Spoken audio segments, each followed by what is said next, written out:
Welcome back to the Happy Hour, guys. Welcome to Aspen, Colorado, and welcome to the Aspen Brewing Company. This is how we do tours of the Aspen Brewing Company. It's a free gondola ride. Takes you all around the building.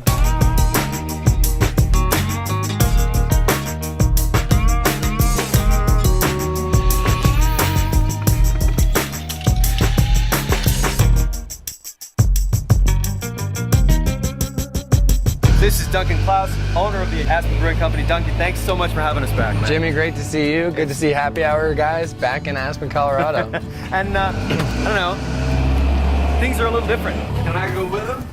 All right, so hold on one second. It's time to get on the Wayback Machine. Why have we flown ourselves through Denver and back to Aspen? Well, I had an acting job at Theater Aspen. But anyway, one way to track the growth that craft beer is capable of is to follow a brewery over time. And we've had the great good fortune to do that with the Aspen Brewing Company, starting in 2008 and returning in 2009 and 2010. Check this out.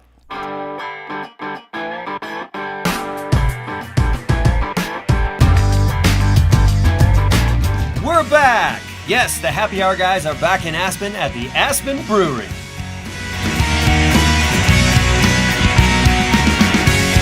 That's right, folks. After reporting on the results of this process for so many episodes, it's time we looked at the process itself. And what a pretty place to do it in. What's changed since 2010? Everything's, I think, changed since 2010. You guys were in a different space. Now you have a production brewery.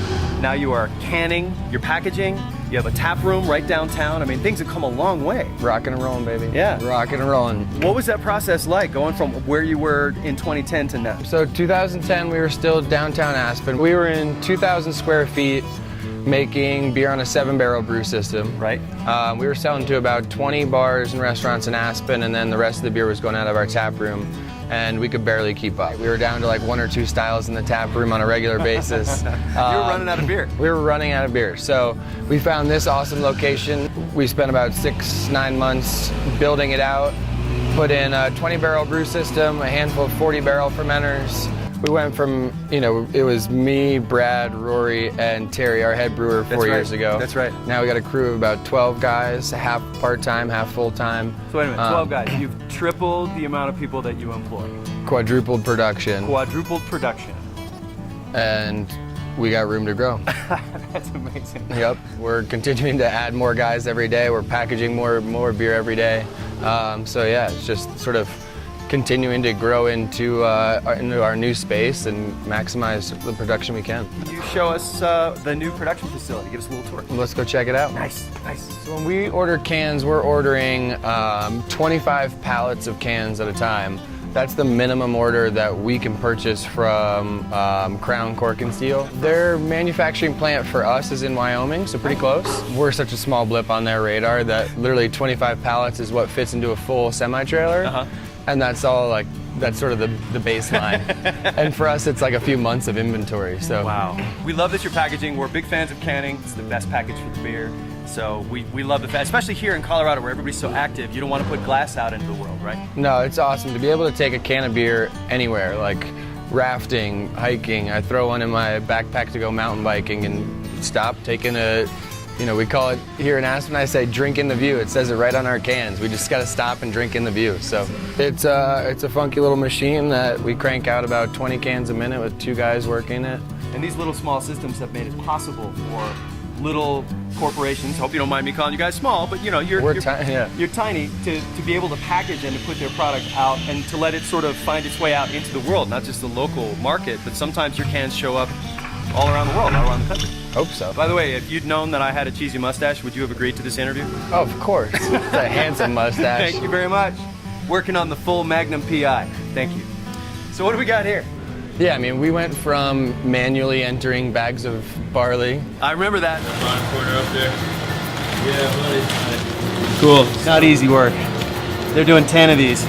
500 pounds. It's your turn, right? It's your turn. No, it's not. It's my turn. I think it's your turn. But I thought you would. All right. Now we've got a grain auger, pulls it in. That was kind of fun though back in the day. I mean, it was fun for me for a day. Probably not for you every day doing it every day. Still, grain comes out of the top of this mash tun here into buckets. We've added to the farmers that are now picking up our grain. So 4 years ago, it was one farmer. They're still our lead farmer, picking up grain from us every week. And there was a possibility that the FDA was going to put the kibosh on that, but that didn't happen, right? That hasn't happened, and the Brewers Association is working hard to ensure that doesn't go away. It's too good for everybody. It's a service for the breweries, getting rid of a lot of the barley that we're using, or all the barley that we're using. Yeah. And the farmers that are picking up from us say it's a supplement of about 30 to 35% of their feed to their pigs, chickens, cows. It's the circle of life. Yeah. The brewing circle of life. The cold room. So this is. What do you charge for rent here if I wanted to live here? You want to move in? I want to move in. Because there's room for a little cot right over there. I could just be there, next to the hops. Exactly. Just live next to the hops. Yeah, get a good sleeping bag. You'll be all set. Be totally fine. Keep it about 40 degrees in here. Wow. It's funny, in the summer it feels great to come in here. In the winter you're like, is this thing even on? Any given day we're having brewing happen, cellaring, packaging. Our distributor picks up from us on Tuesdays, so they'll help clean this fridge out first thing tomorrow. What's the future? What's coming up for you guys? You're going to expand, you're going to keep making the best beer you can. Yeah, we're expanding slowly but surely. I mean, I'm still not 30, and we've been in business 6 years. What? So, to me, this is a marathon, it's not a sprint. Absolutely. Absolutely. You know, I'm committed to this business for the long haul and to take this, as far as it can go. So it's not a matter of, doubling our production year to year. Yes, we've done that the past few years.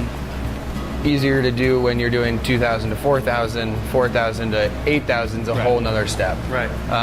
So we're going to continue to grow at a, nice, comfortable pace. We want to expand outside of Colorado in the next year or two, but we still got a lot of beer to sell here in Colorado. So. Nice. And you guys are also, like we said before, you're great neighbors. You give back to your community. I know that you are involved in many sponsorships. You certainly have poured beer at our opening night at Theater Aspen recently. So that was awesome. Yeah, it was a lot of fun. That was awesome. Sometimes when breweries grow, quality isn't maintained, but we are happy to report that at Aspen, the brews that we've loved in the past, we still can't wait to fill our glasses with. This season's blonde is a solid contender. They're making a Saison that just won a gold medal at the World Beer Cup. The Conundrum Red and Brown Bear Ale, still two of our favorites. But my favorite, no matter what Mark says, Independence Pass IPA. My goodness. We love seeing how every brewer has kind of their own path. It seems like if you follow your own path, you're better off that way. Certainly. I mean, that was when I was in college, excited about trying to start a brewery. It was cool to go to breweries all over. I was mostly going to breweries in Denver, Boulder, Fort Collins, because I went to CU, and it was, I loved this about this brewery, but didn't like that, and I loved this, and I didn't like that, and this was cool, but didn't, So that just took what worked for you. Yeah, and was able to take that and then, put a lot of our own sort of just hard work and grit and love into it, and that's Aspen Brewing Company. So we'll leave you guys with a little look at what the new tap room looks like on Hopkins Street, facing the mountain, right in the middle of town. Why are places like this so important? Why do we come back year after year? Well, in a place like Aspen, all walks of life, all stratas of society walk through that door, and craft beer is the equalizer. And as a society, I don't think we quite realize just how important that is. It puts us all on the same footing, just human beings enjoying a great tasting beverage, and as Duncan says, drink in the view, Jimmy. You bet. Drink in the view, drink local. We'll see you guys next time.